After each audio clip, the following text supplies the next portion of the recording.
And we're live. What's up, everybody? Thank you so much for joining. Before we get into it, I just want to make sure that this is streaming properly also to Discord. So I'm going to wait for the crew on Discord to let me know if you can hear me. We're going to give it 10 seconds. No sound. Okay, I had a feeling. So what we're going to need to do...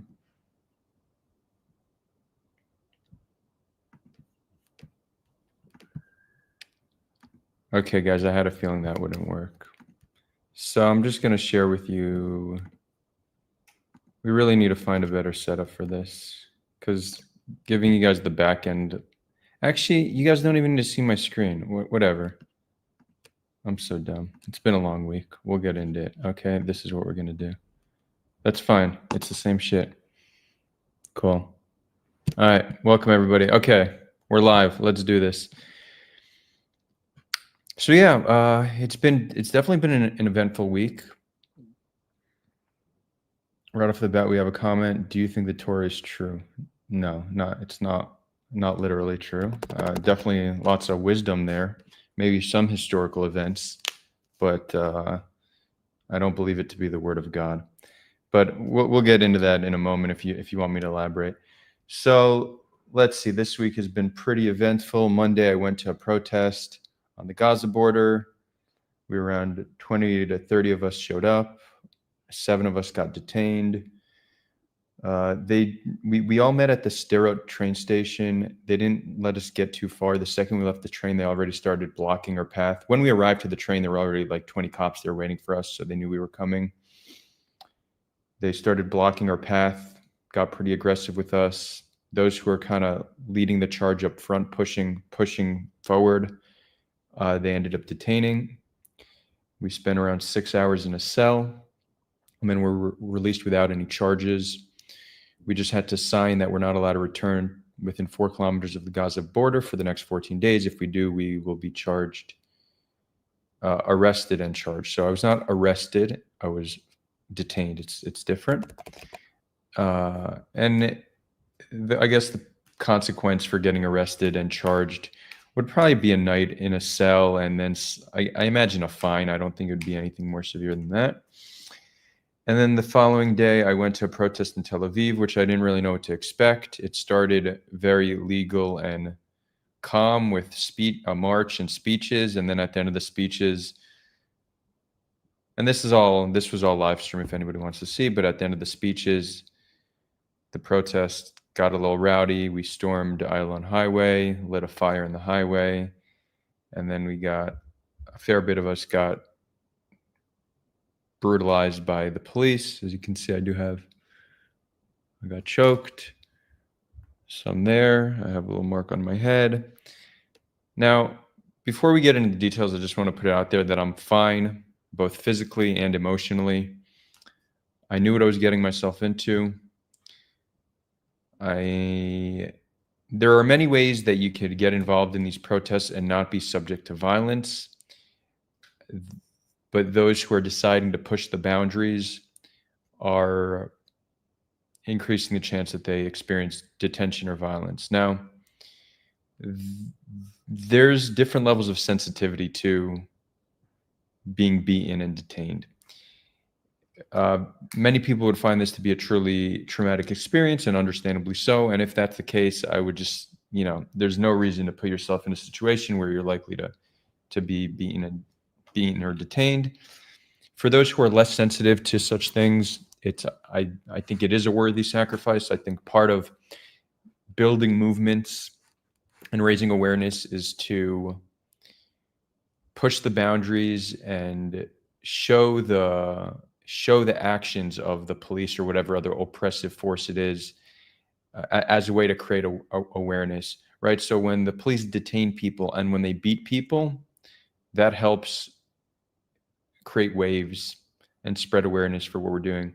So it's actually an effective strategy, and I think it's a sacrifice that is worth taking if you're okay with the consequences. So I just want to put it out there. I am fine. I'll be going back. Now Another thing worth mentioning, I think those who watch the stream probably saw a different side of me that they're not used to seeing here when I'm in the comfort of my own home. It's a side of me that's always existed. Many people don't know this, but I've been a troublemaker my whole life. You know, I was getting suspended all throughout school. They didn't let me walk at my high school graduation. Been arrested on a few occasions now. But as I grew up and matured, I understood that I just matured. I understood there's no reason to be a rebel without a cause. You know, I put my energy into correct places. I don't like to cause unnecessary trouble. I think it's generally better to take the high road. But there's no denying that when I'm put in those situations of chaos, like on Monday and Tuesday, it definitely brings out a side of me that's not expressed all too often. I don't say it's a side of me that is suppressed, but it's a side of me that I don't give all too much room for expression, just because it's not needed. But when I'm there and the energy is as such, I definitely tap into that, and that's why I was front and center, and at times even instigating things and getting in the face of police. And I don't know if y'all saw, I was tussling with some cops and being mean to them, which is not so much who I am these days, but this was actually only after they got physical with me. So after they gave me a good beating, I escalated it. Come in. I'm streaming. It's okay though. So yeah, it's and it does speak to something. I think that many of us, and I would say probably this is more common amongst men, primarily young men, when chaos ensues, we kind of get riled up. I don't know if I'm a young man anymore, but I still feel that energy, and I think so much of protests, people getting involved in protests, is just getting to be part of that lawlessness and that chaos, right? I think protests often attract people who don't really even care about what's being fought for, but they like being part of something bigger than themselves. They like the energy. I think there's something very human about having that reaction. So I'm acknowledging that I am very much human in that regard. But, you know, I know this goes without saying, this is a cause I care deeply about. So I'm not just taking advantage of chaos and lawlessness. I do care about it, and it just happens to be an opportunity for me to express that side of myself. Anyways, yeah. So let's see. Andrew's asking if I use OBS. No, I don't use OBS for the streams because it doesn't run well on my MacBook. I guess I just need a new MacBook for it to run properly. This is a 2021 MacBook. You'd think it should work, but I've never gotten it to work properly. It's all slow and laggy. If you know much about it, maybe you want to help me out. Nevio's asking, did they use the skunk? No, it was not skunk. Hold on, I'm looking for something. Yeah, so a little bit about what happened at the protests. At least, you know, the one in Gaza was pretty straightforward. We were just pushing forward, and they detained us. I made a little reel about it. You can find it on Instagram or on YouTube. But the one the other day, the one in Tel Aviv, which was much longer, was many hours long. It was just hours of civil disobedience. And I left before it was over. I don't know how long it went, but it started very peaceful, speeches, and then we just started marching towards the highway. And the cops said, "You are now in violation of the protest. We will use force." And at that moment, I'm like, oh, interesting. I did not know shit's going to escalate, but let's do it. And then somebody came and ripped down the tape that the cops put. I'm like, okay, it's going. And then we marched down to the highway, and then some people lit a fire in the middle of the highway, drums and songs and megaphones. And then at one point, a bunch of us sat down in the highway linking arms. Now, it is like stopping traffic, I'm conflicted about. It's definitely collective punishment. I don't feel 100% that that's the right thing to do, but I also recognize that it's perhaps a necessary consequence. Any pressure we could put on the government, any cost we can enact on them to increase the chance that they end the bloodshed and bring home the hostages, I think is worthy. But what we were doing is we're blocking traffic, getting up, moving to a different part of the place, letting traffic stop, and then stopping again. So there was a consideration being taken while the traffic was being stopped. But at some point, we all sat down. Not all of us, but many of us linked arms, and then the cops started trying to get us apart. This is all on live stream. You'll see. I'll make a compilation, so you don't need to watch the whole thing. But some of the cops kind of, 3 cops picked me up and put me aside. They put me aside, and then I ran back and linked again, and then they got really mad. And one of them grabbed my neck really hard and kneed me in the head twice. Put his knee on my head. That was one area of just excess unnecessary force. Then around an hour later, on another part of the highway, we were doing it again, and a cop was trying to pull my leg, and I pulled my leg out of his arm, and I linked it with somebody else's leg, and he took my foot and started twisting my ankle. This is on camera too. It was really fucked up. To the point where it was caused me pain, to the point where I kicked the cop. And he didn't escalate. He actually at that point stopped. It was interesting. It's almost like he understood that he did something not okay. But my ankle is a little bit swollen. And then around 30 minutes, maybe an hour after that, they started bringing in water cannons. And they were just spraying it above, getting people wet. They weren't doing the direct hit. And then out of nowhere, boom, right in the face, I got hit by a direct hit from the water cannon. Which is honestly pretty cool. Again, this is all on camera. I was overheating, so it was cool to get cooled down a little bit. Yeah, that was the extent of the violence I personally experienced. But yeah, the cops, a lot of pushing and shoving, grabbing, pulling our shirts. I'll put a compilation together, but that's pretty much what we experienced in terms of physical violence. But the water was not skunk; it was regular water. So Justin says in Palestinian neighborhoods in Jerusalem they spray sewage water. Oh, that's fucked up. Is that true? Is it sewage water, or is it just water they add a smell to?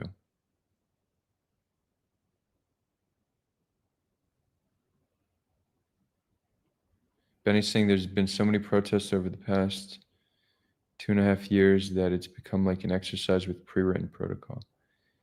It's interesting. Why you think the violence is pre-written? It's not just, is that a feature or a bug? Meaning, did they expect them to act that way, or did they just let it slide when it happens?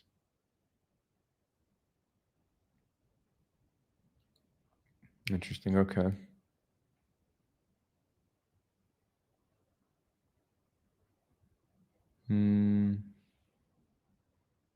But yeah, I'm definitely gonna go back. Problem is I live in the north, and there's a protest here in the north every week that I've been going to the past 2 weeks, and they're very different. These are in Palestinian, Arab Israeli, Palestinian citizens of Israel, however you want to call them, but it's in their towns, and it's primarily Palestinian turnout, again with citizenship, and those are much more calm and peaceful. And I think, for obvious reason, I think Palestinians have a much greater fear of police violence than we do. Like, if that's what they did to us, what would they do in a Palestinian town? You know. So I understand the fear and concern, but yeah, there's protests all over Israel. Are they making a difference? It's hard to know, right? This is putting some pressure on the government. Is it enough to make a noticeable difference? I'm not sure, but we're doing all that we can do.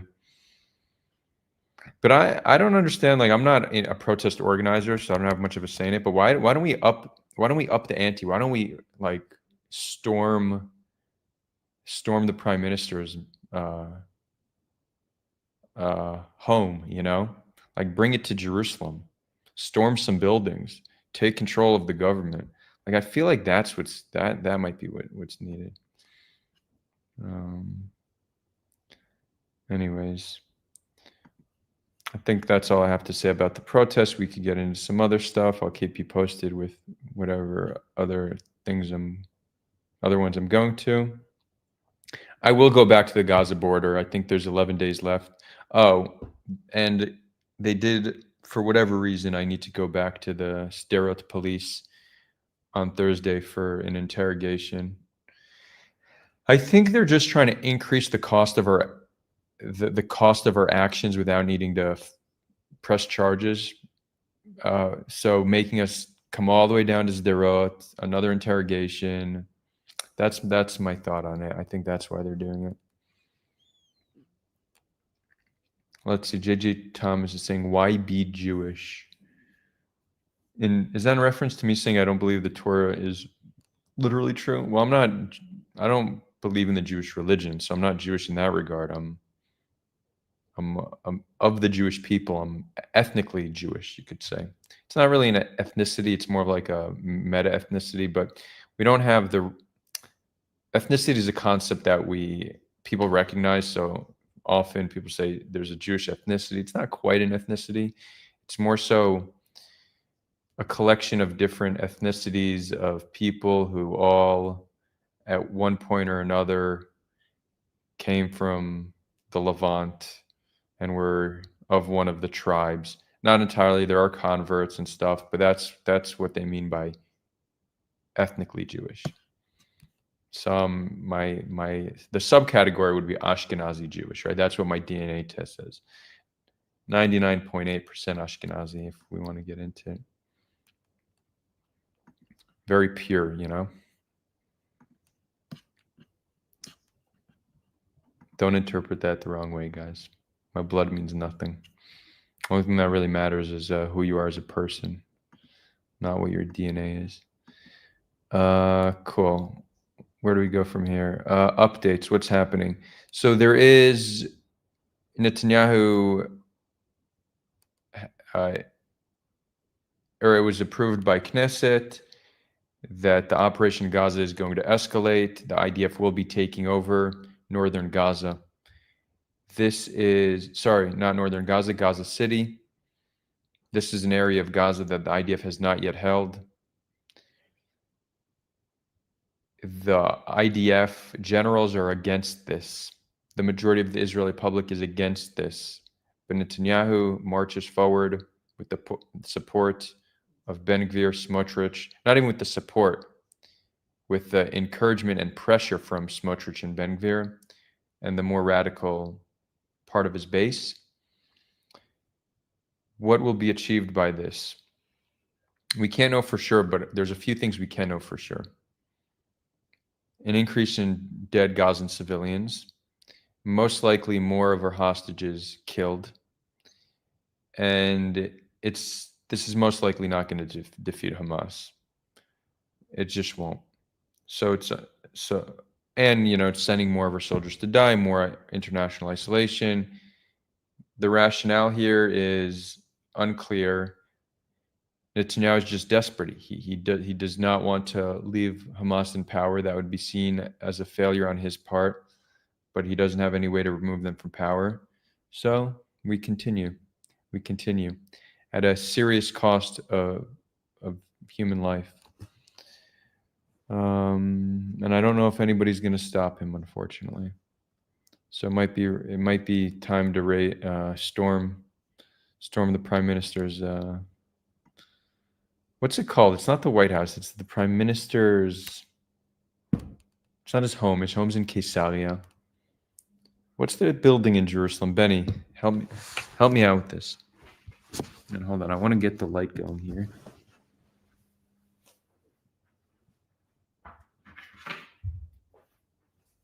I've actually been to his home before, not the Caesarea home. Is it his residence?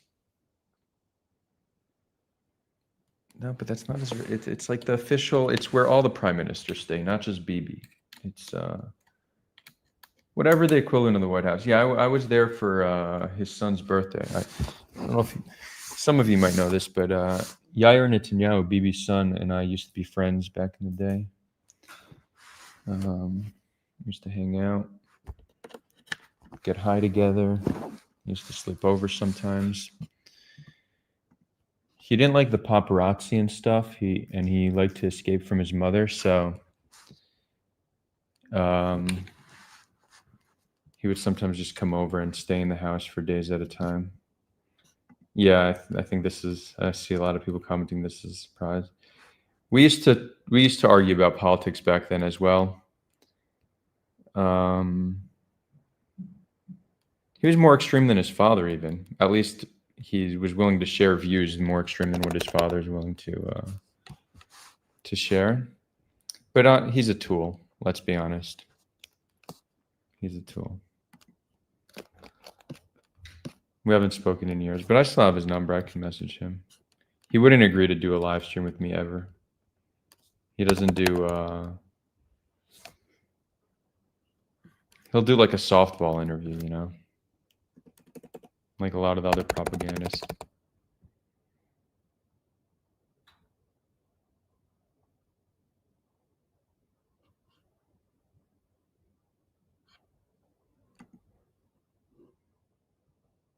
Levy's saying, is he normal? Yeah, I mean, I don't even know how to define normal. He doesn't clearly stand out as not normal. Like you could meet him and have a regular interaction with him and not think anything of it. So yeah, he's normal enough. He's normal enough. But yeah, so I went to the prime minister's home and I was actually disappointed because they served us like these shitty sandwiches with like stale bread. I thought if I'm already there, we'll have some nice meal, but they really were conserving the budget on us. And then you hear these stories about Sarah Netanyahu and her fucking ice cream budget. What about a birthday budget? Come on, people. Get us that birthday budget. Should we message him right now? Say, hey, bro. What should I tell him? Last time I messaged him, March 3rd, 2020. Nah, I have nothing to say to him. Happy to see you're safe, Adar. It's important for your viewers to know that even proud Israelis that believe in Israel's right to exist have the right to disagree with their government. Yep.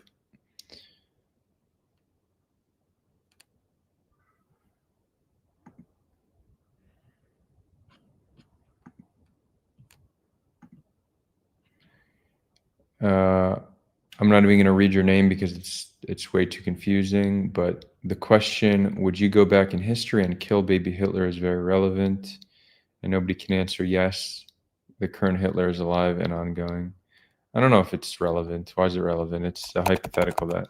It's an interesting philosophical question. It's also an interesting thought is like, what are the similarities between somebody like Netanyahu and Hitler? I think that people get, very offended by the comparison because to compare anybody by Hitler to Hitler, that's one of the worst people ever.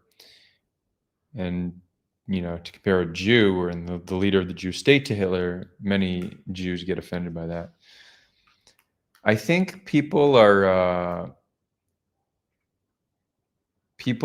often respond to the opportunities that they're given in life. So are Hitler and Netanyahu psychologically similar? Right? It's not, are they morally the same? Your morality is really dependent on your opportunity to be immoral, right? There's people who are way more immoral, in a sense, immoral than Netanyahu, but they don't have the opportunity to kill 100,000 plus civilians. So in action, Netanyahu is more immoral. If we look at it that way, Hitler is far worse than Netanyahu. But psychologically, I think they're probably similar. I think if you kind of look at their psychological profile and how they see the world, there's probably a lot of parallels you could draw. And I think this is probably the same with a lot of these strongman leaders we see. I think Putin is in a similar camp. and Erdogan is probably in a similar camp. That if Erdogan or Netanyahu or Putin happen to be in Hitler's shoes, they very well may have acted very similarly to how Hitler acted. Trump is in a slightly different camp. He's just, I mean, maybe him too, but he's a little bit different. Trump, I think, is in a different category. But yes, it's that psychological profile of that strong man, little compassion, ruthless, will do what they need to get shit done. Now, these people might also be psychopaths, right? Some percentage of the population are psychopaths. And if you look at positions of power, there's actually a higher concentration of psychopaths at the top because they're generally highly intelligent, they plan well, and they're willing to do what it takes to get to the top. So psychopaths often will have an advantage that other people do not have, that they're willing to do what it takes. So let's say you have a situation where, I don't know the numbers. We could look this up real quick. But let's say you have a situation where 5% of the population are psychopaths. You very well might have 15% of CEOs and politicians being psychopaths. But let's check. What percent? And I am asking ChatGPT, so it could get it wrong. Although this is ChatGPT 5. Okay, most research estimates are at 1%. Oh, but look what it says. I know it's not listening to me, but look what it says. In certain groups, the percentage is higher. For example, some studies find up to 15 to 25% in prison populations are psychopaths. So 1% of general population, but in prison, that's okay, cool. What percent of politicians and CEOs?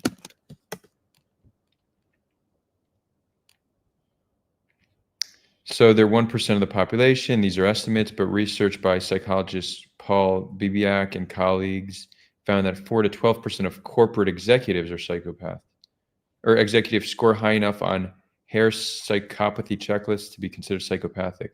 So 4 to 12 times higher than general population.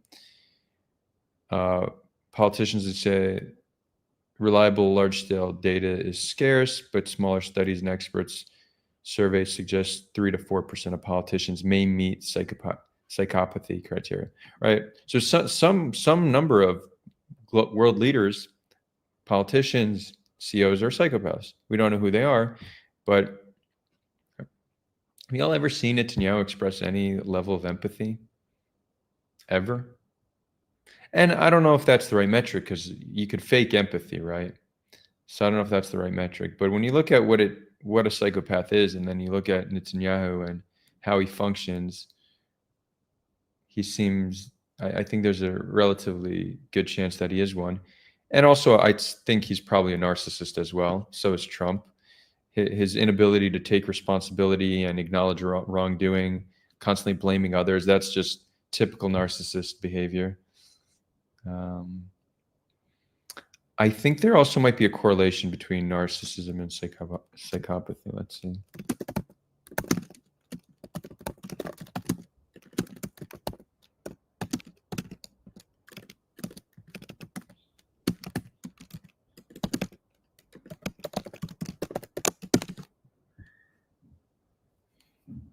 Yes, they're related, but not the same thing. They overlap. Both fall under what psychologists call the dark triad of personality traits. Oh, interesting. Narcissism, psychopathy, and Machiavellianism. Interesting. Machiavellianism, which I don't know what that is as a psychological trait, but maybe that's what these politicians have. Have you all heard of Machiavellian? Tell me what Machiavellianism is. Like Machiavellian politics is the politics like where you do what's needed, you're cunning, you're deceiving, but what does that mean psychologically? Machiavellianism is a personality trait defined by cunning, strategic manipulation, and focus on self-interest, often without regard for morality. Okay, so maybe this is what they have. Manipulativeness, strategic thinking, pragmatism, low empathy, cynicism. How it differs. Psychopathy is more impulsive and thrill-seeking. Machiavellianism is calculated and patient. I thought Sociopathy is more impulsive than psychopathy. I thought impulsiveness.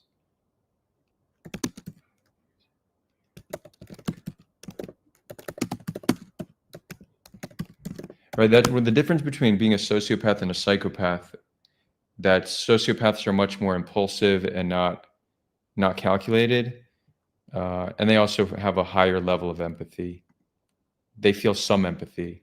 Psychopaths much less. That was my understanding. Let's see.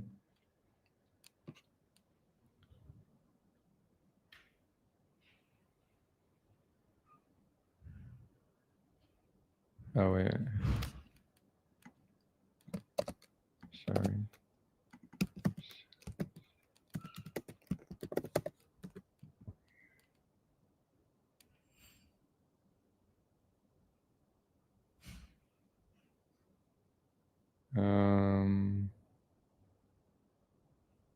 Okay, whatever. It's complicated, it seems.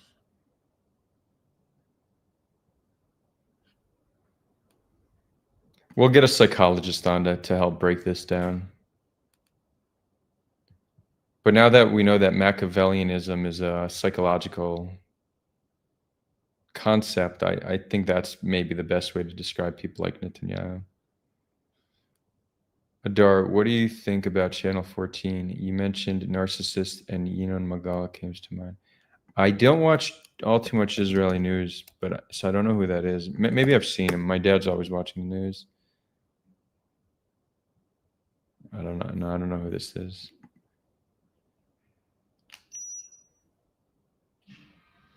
How bad is the background noise when I put the AC on? Is that annoying, guys? I don't know what to do. It's fucking hot and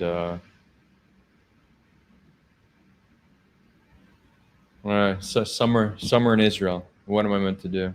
It's either we have background noise or I sweat. Don't hear it. Okay, cool. Well, if it gets annoying, let me know.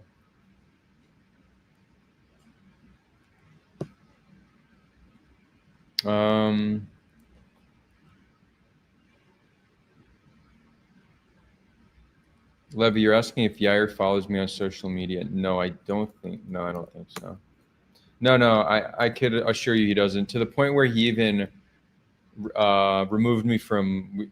We're no longer Facebook friends because he didn't like what I was posting. I don't think he's not the type to follow those he disagrees with, right? Yeah.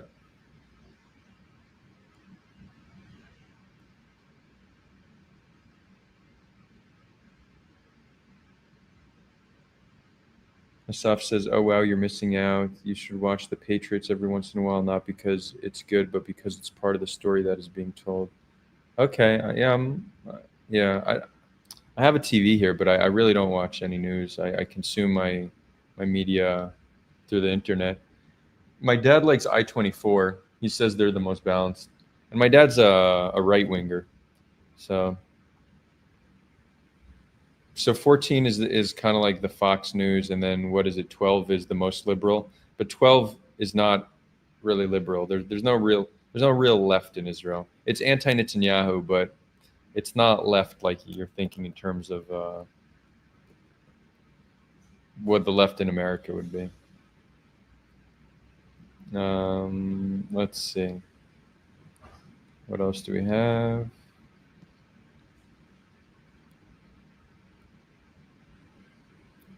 See if there's any updates on what's happening now.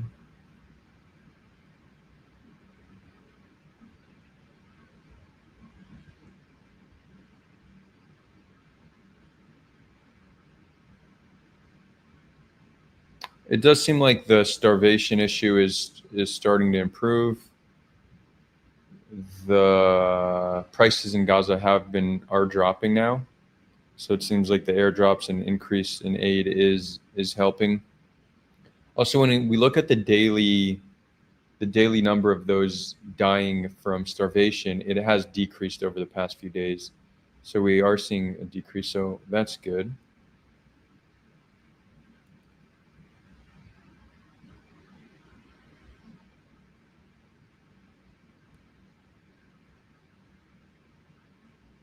It's all available online. It probably would be good for me to watch more Israeli news. I watch enough to understand the narrative, but I'm not consuming it daily.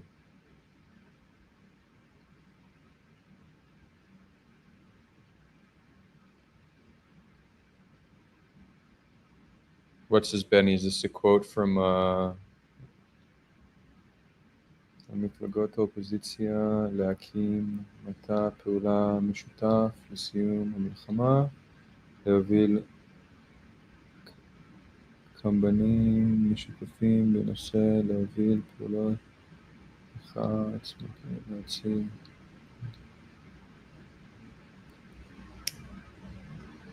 I probably have the Hebrew reading level of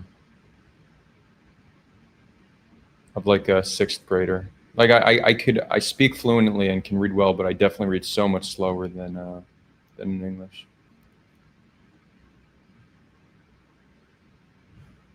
We have Fide in the comments, our Gazan brother. Hi, Dar. Came here to support your show. Here to show support. I hope you're doing well. Stay safe. Thank you. You too, my man. Are you still in Jordan? How's life going for you? Also, I'd love to have you on sometime, Fahed. Let's bring you on for a stream. It's been a while. It's been a while.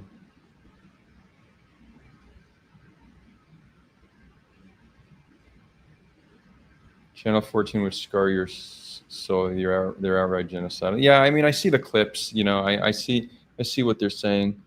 What's funny is how hard the Hasbara, the international Hasbara community, worked to paint Israel in a certain light, when all you need to do is turn on Channel 14 and you get a much more accurate understanding of what's being said and the mentality of Israelis. How the Hasbaristas on Twitter are describing Israel is much less accurate than what you would understand from just turning on the news. That's worth understanding.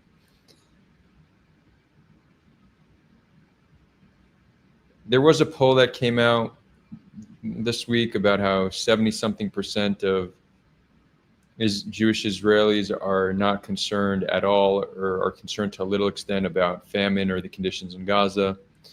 This is consistent with many other polls that we've seen about how Jewish Israelis feel about Gazans. And I say this a lot, but I don't think this should be surprising.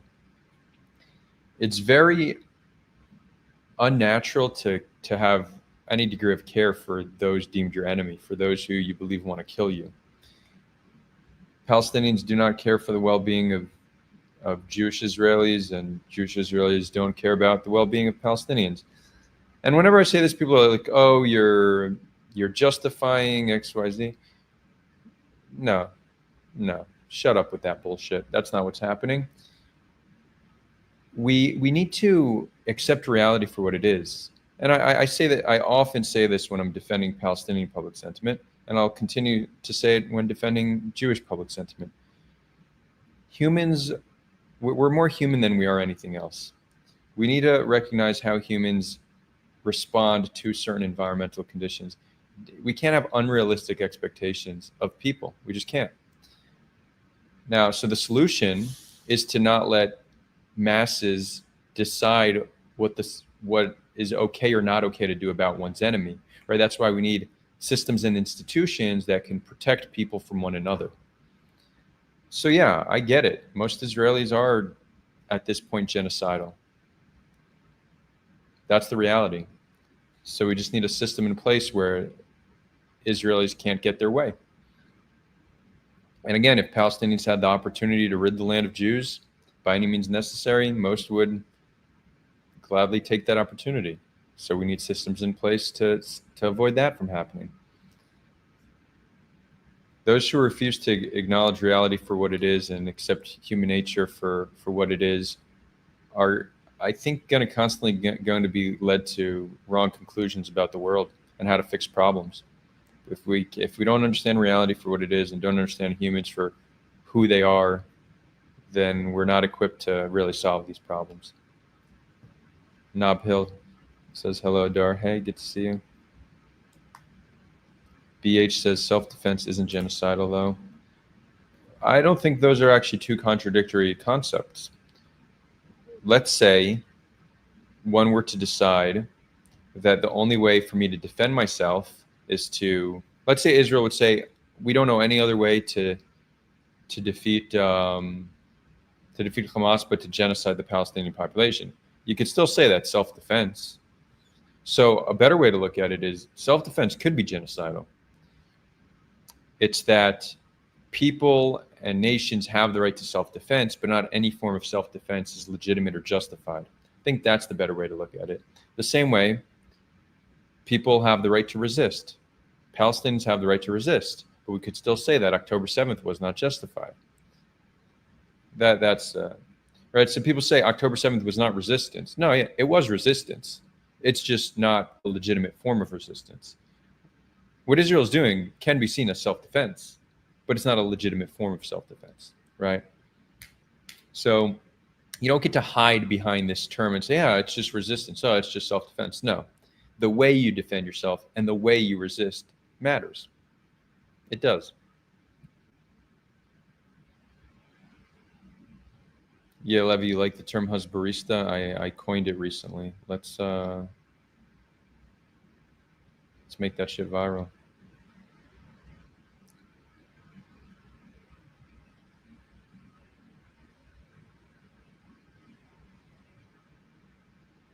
Let's see. You shared the poll, Noreen. Let's read this. Israeli Jews think IDF tries not to hurt civilians in Gaza. Well, right, exactly. The majority of Jewish Israelis don't think that civilians are being targeted, but I don't even think that that's. I think that Israel doesn't need to target civilians to see what we're seeing. They need to have a complete callous disregard for civilians and just act with force anytime they have any minor suspicion of something happening. You could always hide behind, for example, shooting at the aid site. It's like, oh, well, we didn't know. We thought there might be Hamas there, or they were getting too close and we got scared. We didn't try to harm civilians. We were protecting ourselves. Or you blow up a building with a family inside. It's like, yeah, but we got intel that Hamas is there. We didn't try to kill the family. We didn't want to take any extra risks. That's, if you want to see how the commands are coming from up top to the bottom, that's what they're looking like. We're not seeing commands from up top saying, kill those civilians. You're very likely not going to get a whistleblower saying that for this reason. It's coming in the form of just a reduced protection for civilians to such an extent that they're being killed left and right with very little consideration. So Israelis, that's kind of what they're saying. They're like, no, we're not trying. Hold on, this glare is causing problems.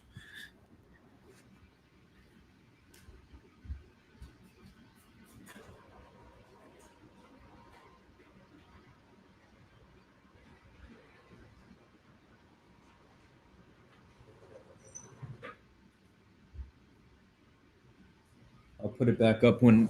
Oh, did I not lower it enough? What? Oh, wrong window. That's embarrassing.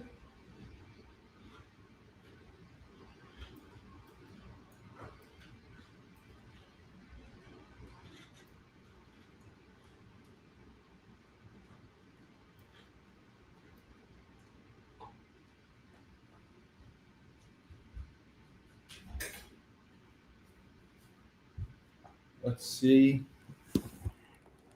Okay. Yeah, that's much better. Some weird lines behind me, huh? But it's okay.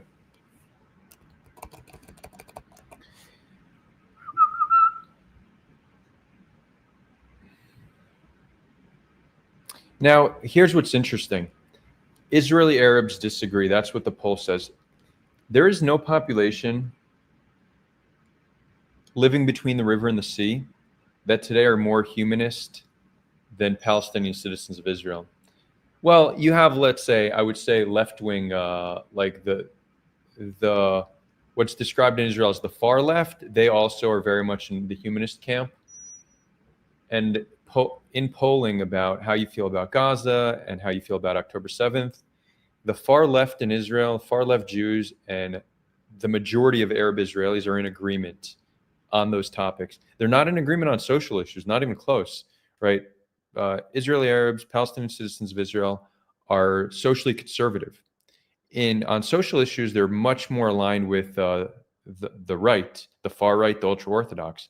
But when it comes to how you feel about violence against Palestinians or violence against Jews, the only populations that actually care about both are Israeli Arabs and the far left in Israel. It's interesting.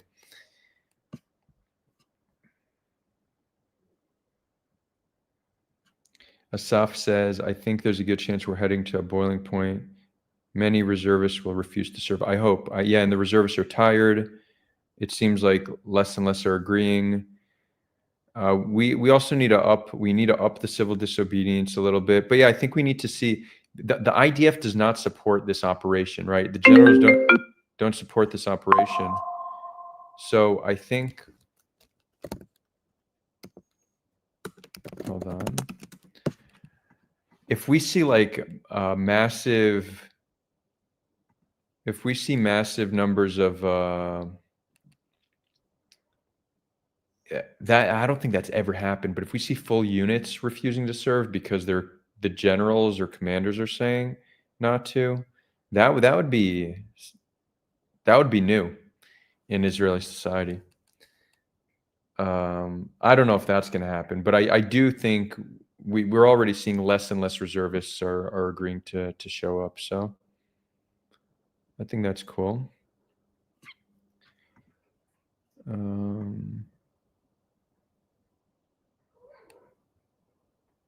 Benny, are you asking if I was in Gaza, or are you asking Asaf if he was in Gaza? Because if you're asking me, I was never in Gaza. No.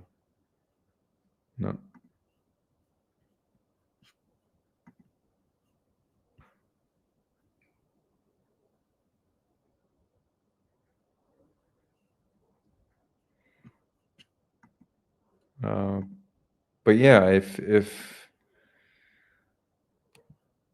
somebody posted on I did a reel yesterday about our march towards Gaza this week, and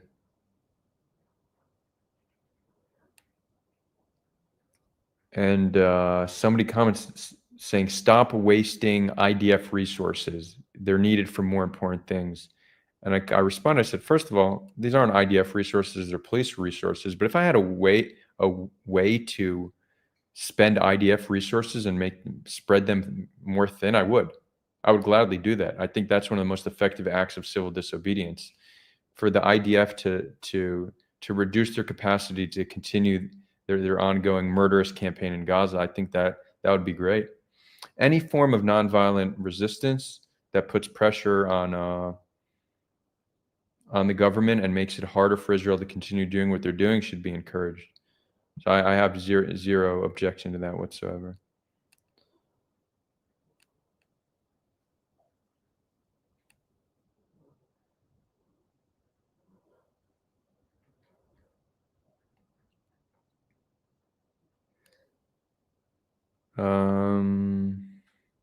Noreen's saying, how do you think the hostage crisis should be solved?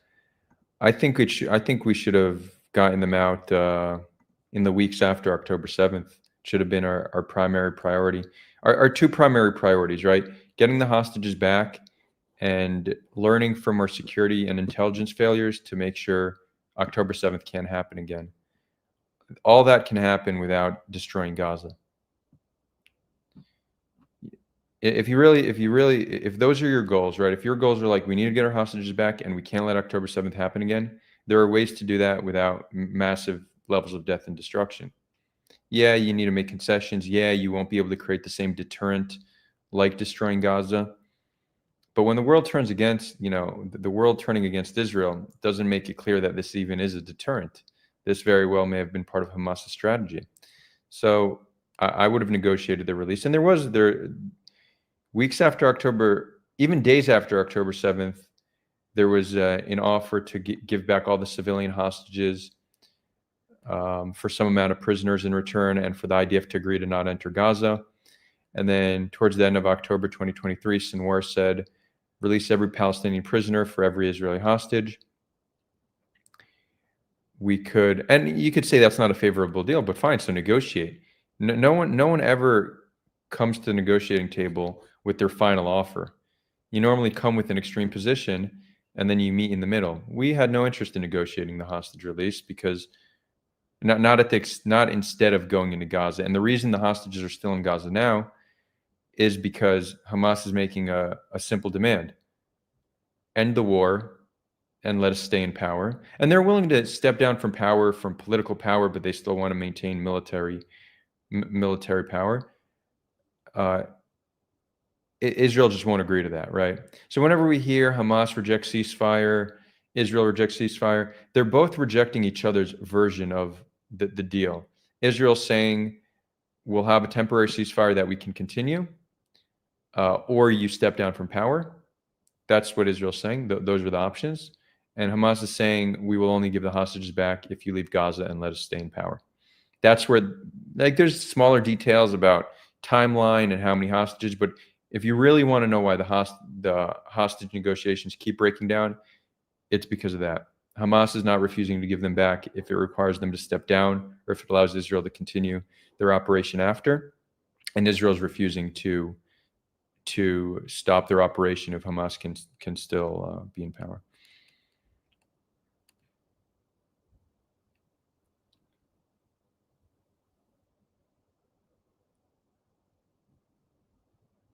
Eli is saying, and a ceasefire in Lebanon too. Well, Lebanon was very much in support of Hamas. They early on said, if there's a ceasefire in Gaza, then we'll also stop what we're doing. So that also could have been dealt with. Now, Lebanon, Israel dealt with Hezbollah. If you look at the impact Israel had on Hezbollah relative to the toll they inflicted on civilians, from a military perspective, that was Israel was very effective against Hezbollah. But when we look at Hamas and Gaza, we're worlds apart. This is massive death and destruction, and Hamas is still in power and controls 40% of Gaza, and is far from actually being defeated. But I think getting a ceasefire with Hezbollah wouldn't have been challenging. Dev says, what about fully destroying Hamas? I think if we had a way to do that, we would have done it already. It's not easy. What that would require is taking full control of Gaza, providing all the civil services to the people, and doing so for many years, and then dealing with whatever insurgency would come with that. But this is very costly, not just financially costly, but to our soldiers. It's hard to estimate, but we're talking about years of occupying Gaza, thousands of soldiers of dying. Israel does not want to pay this price. And it's even then, it's unclear what defeating Hamas can look like, because they could maintain an insurgency for a long time. Hamas is defeated, but the people don't want an occupation. They still don't want they don't want Israelis there, so there's continued violence against them. It's not only Hamas, you have armed gangs, you have the Islamic Jihad. They wouldn't accept the long-term occupation. So we're talking about, continuous death of soldiers. And the second you leave, there's a power vacuum. So we're talking about many year operation, working with a different faction to give them control. Israel has never presented a plan to do that, or even shown a real interest in doing that. We say we want to defeat them, but we haven't really pursued a plan in order to defeat them. But that's what it would take. I think what Israel is trying to do, a more plausible strategy, is they're trying to inflict such a toll on the people of Gaza that Hamas just steps down, or they make Gaza unlivable, so Gazans are willing to relocate voluntarily, right? These are much more plausible strategies that Israel is pursuing. Or it's possible that there's really not a thought out plan, and it's just more so we take it 1 week at a time and see what happens. It's hard to know, but even pro-Israel military strategists have been very critical of Netanyahu. Some of his biggest shills, even Andrew Fox, right, one of the top disseminators of misinformation about Gaza, is now criticizing Netanyahu for continuing. Yeah.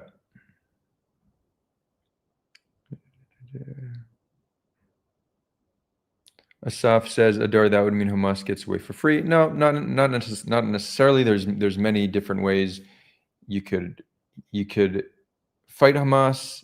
You could do a series of assassinations, which we've shown to be very effective at.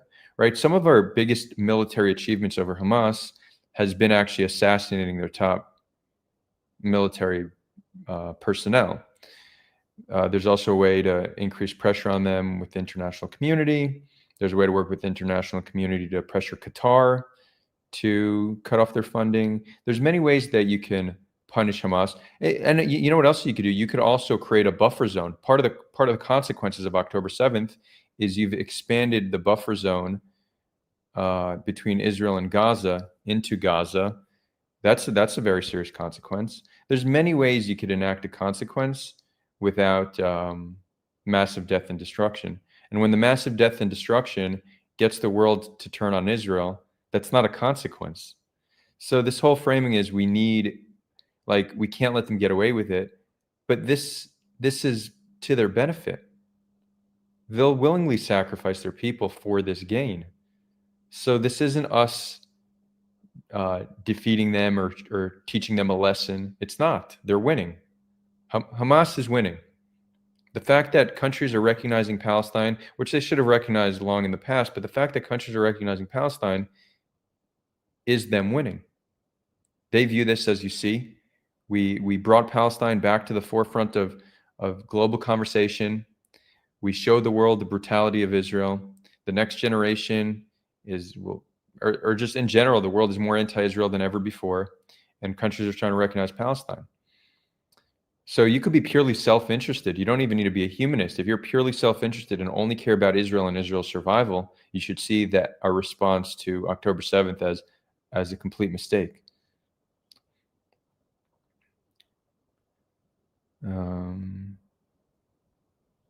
Noreen says, but Hamas was calling to release thousands of prisoners. Correct, and we've already released, what is the number? It might be over 1,000 already. We've released the prisoners anyways.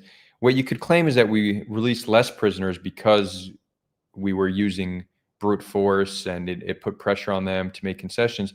But there are other ways to do that. It doesn't need to be through just massive destruction of Gaza. You could also, we've spoken about this a lot, but you could imagine a situation like this. Now, I'm not fully endorsing this, but I just want to show that there's so many different ways we could look at this. Imagine if Israel said, we're just not gonna bomb the shit out of Gaza because we know the toll that will take on civilians. We know that we're likely to kill our own hostages. We're not doing that. What we're gonna do is we're building a massive refugee camp in the Negev that we're gonna let Gazan civilians come to. Women, children, and elderly are very easy. That's more than 2/3 of the population. You could have some kind of a background check for military-age men and give Gazans a safe passage and a better life. Simultaneously, you don't let anything into Gaza, right? So, which this creates a humanitarian crisis, but if there's a humanitarian crisis in Gaza and safe passage and a good life in this refugee camp you build that incentivizes people to leave, you then take that time to very methodically create a buffer zone, right? Just expand the distance between the Gaza border and Israel and use that as leverage for negotiation. That's all very legitimate negotiating leverage. The idea that the only way to get this negotiating leverage is wholesale. Hold on. Is wholesale destruction. It's really a lack of creativity. Lack of creativity and a lack of care for human life. And this is just one other idea. There's endless different ways that this could have been approached, but I think humans have this innate tendency to want to respond to force with force. I think we're wired that way. And I think those who like it's interesting, right? And anytime somebody brings an alternative to what Israel could have done, people who are supportive of what Israel's doing, they become very critical. They're like, wait, but that won't work for XYZ. Suddenly they're critical of an approach. But what Israel's doing, it's like, no. I trust that Israel's doing the right thing. Anybody who dares bring up an alternative approach, suddenly they have this critical mind where they're looking for all the flaws in it. But why don't you think of all the flaws in what we're currently doing? Nearly 100,000 dead civilians, hundreds of thousands injured. We have 500 of our own dead soldiers, 20,000 with PTSD, international isolation, a bloated economy, right? These are all the very clear consequences of what we did do. So whatever critique you want to come up with what we could have done differently, I don't think the cost would have been nearly as great as the current cost.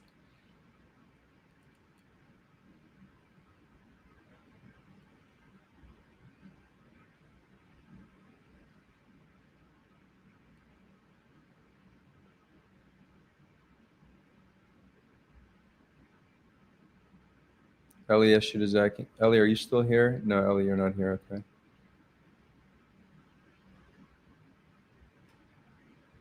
Eli, I'll respond. Eli asked a question, but I'll wait for him to either come back or we'll do it later.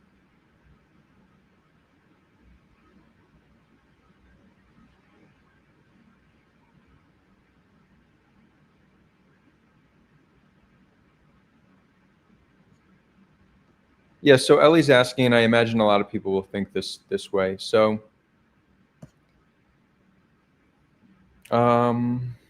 let's see. Ellie's saying, couldn't you have a better, more humanitarian way of defeating Hamas rather than this unrealistic proposal? So, first of all, I don't think it's unrealistic.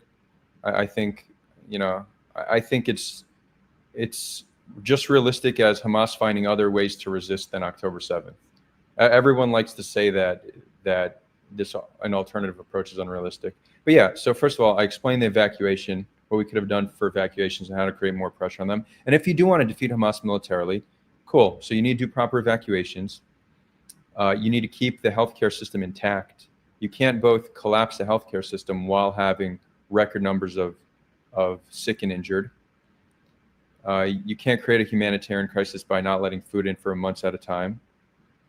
You engage with a very different level of proportionality, right? You don't kill people, Hamas fighters, in their homes when they're sleeping with their entire family and other families. We've wiped over 1,500 families from the face of the earth. That's not a necessity to fight Hamas. We could have been we didn't need to do wholesale infrastructural destruction. We could have taken our time and more methodically taken ground and fought Hamas fighters, but we just used massive brute force. We were very risk averse. Right? More humane is actually taking more risks upon ourselves. That's another stat most people don't think about, how risk averse we've been. It's a ratio very few people talk about. The ratio between how many IDF soldiers have been killed relative to how many civilians have been killed.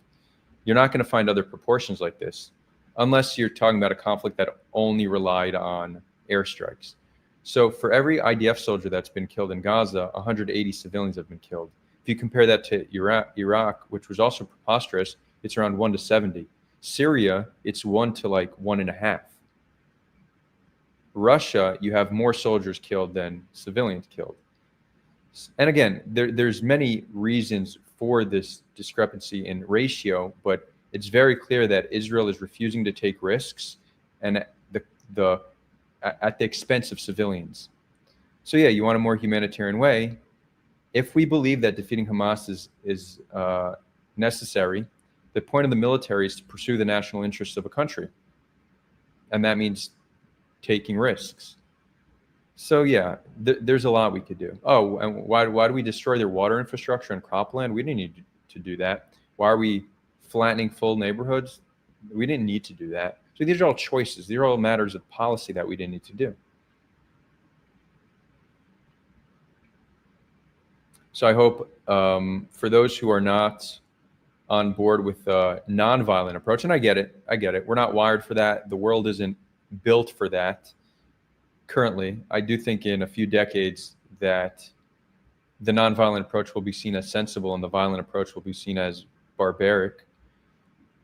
But I do understand that many are just not on board with that. So yeah, I just propose how we can engage militarily with force and reduce the harm to civilians significantly. Significantly.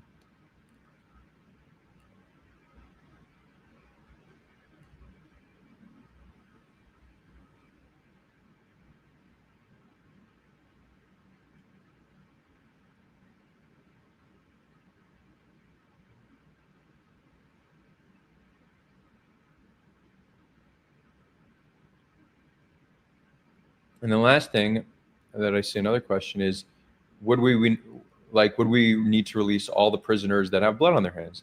No, but that's not what's needed. Again, you negotiate in order to meet in the middle. The first demand is not the final resolution. Almost never is that the case. Middle Easterners know the rules of negotiation quite well. You go to the shuk, you do it. We know this lifestyle. Hamas are good negotiators. They know what they're doing. Benny says, do you think we're closer to a resolution today than pre-October 7th?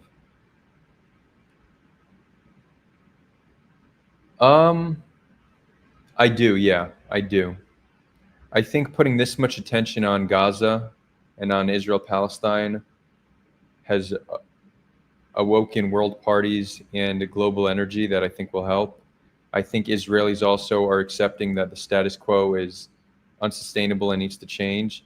And Palestinians also are understanding that, well, Palestinians have never been okay with the status quo, but even if you look at the support for two-state solution in Gaza has increased significantly since October 7th. And that's also likely a result of them being fed up with the situation.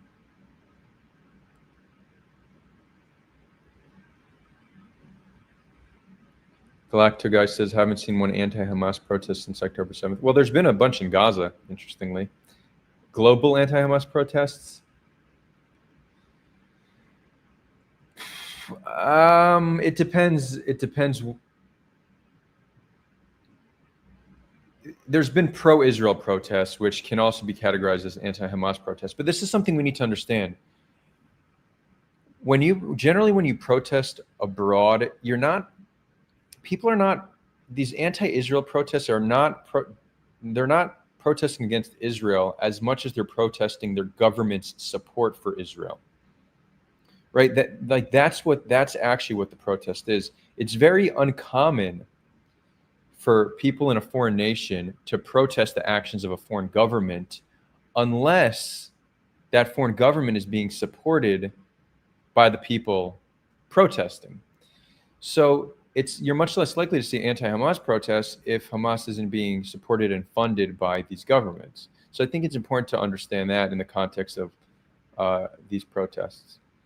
And also, I think the left wingers who are more likely to protest are sympathetic of Hamas and see them as a resistance group and Israel as a colonizer and oppressor. So there's many things playing into that. But one of them is just because Western nations support Israel and not Hamas. So there's a natural reason to want to protest that.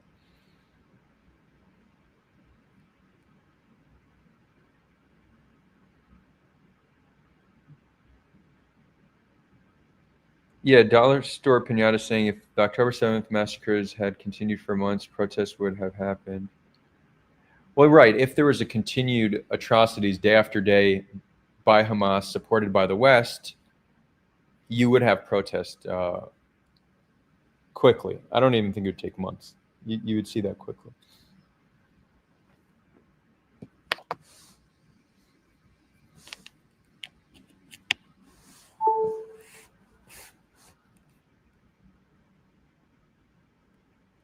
Let's see.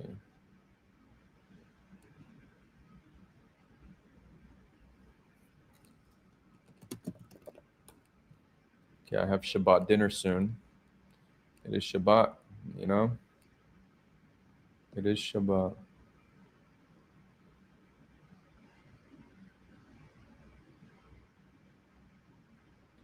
You want to see what somebody retweeted me? You want to see what this woman said? I mentioned how I got out of police detention and I'll return after 14 days. This woman, Amanda Hirsch, retweeted me saying, I don't know who needs to hear this, but y'all should not be trusting this man. He's a straight up Zionist and has been for all of his existence. Literally born and raised in New Jersey and considers himself an Israeli in lowercase in quotations, and supposedly willingly fought in the IDF. Y'all are way too trusting. So she's of like that super woke left American Jew, it seems. So I responded and I said,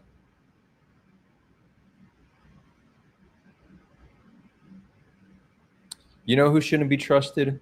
Extremists from abroad who have little or no skin in the game. People who face none of the consequences yet work to keep us divided. Yet, Amanda, I would never tell you or anyone else that you can't be part of this movement. Anyone who cares about finding a just and lasting solution is welcome with open arms. But remember that while you sit in the comfort of your own home pushing division, Palestinian and Israeli allies are here on the ground working together and paying in sweat and blood. Hold on. Hey. Dinner now? Okay, we'll wrap it up. Okay, guys, I gotta hop off for Shabbat. But thank you for tuning in. And just to respond, so one last thing, and I responded this on the second tweet. I don't identify as a Zionist. I don't identify as an anti-Zionist. I think it's a completely meaningless term that creates more confusion than it provides clarity. I think it's just better to look at it in terms of what do we actually believe? Like, it's just an unnecessary term. So I approach this from the lens of universal humanism. Whoever you are, living from the river to the sea, your rights deserve to be protected. There's a way to achieve that with one state or two states. I don't care for the solution as long as it protects the rights of the people. And also, I wasn't born in New Jersey. I was born in New York. Not that it really matters, but in case anybody was wondering. Oh, and about me willingly serving. Yeah, I grew up a staunch Zionist in a right-wing home. Thought the best way to be a good Jew is to go make Aliyah and protect my people. Over time, I understood that that same institution, the IDF, that protects me and my family, is inherently oppressive towards Palestinians. So today, and I recognize the need for an institution that keeps us safe, but today I call on Israelis to refuse to serve until that becomes an institution that is a protector and not an oppressor. And with that, I'm going to wrap it up. Thank you all for joining. Yeah, Justin, your thing is in an hour. So in an hour here on Discord, we're going to have Palestine Solidarity Circle run by Justin. For those watching this on YouTube, there's a link in the description or in my bio. If you're watching on Twitter, you should join. It's going to be awesome. I'll probably join after dinner. And honestly, maybe I'll even do another stream later, depending on my mood. I dropped the link to Discord. Thank you all for tuning in. Much love. Have a beautiful weekend. Shabbat Shalom. Juma Mubarak. And if I could say it in other languages, I would, but that's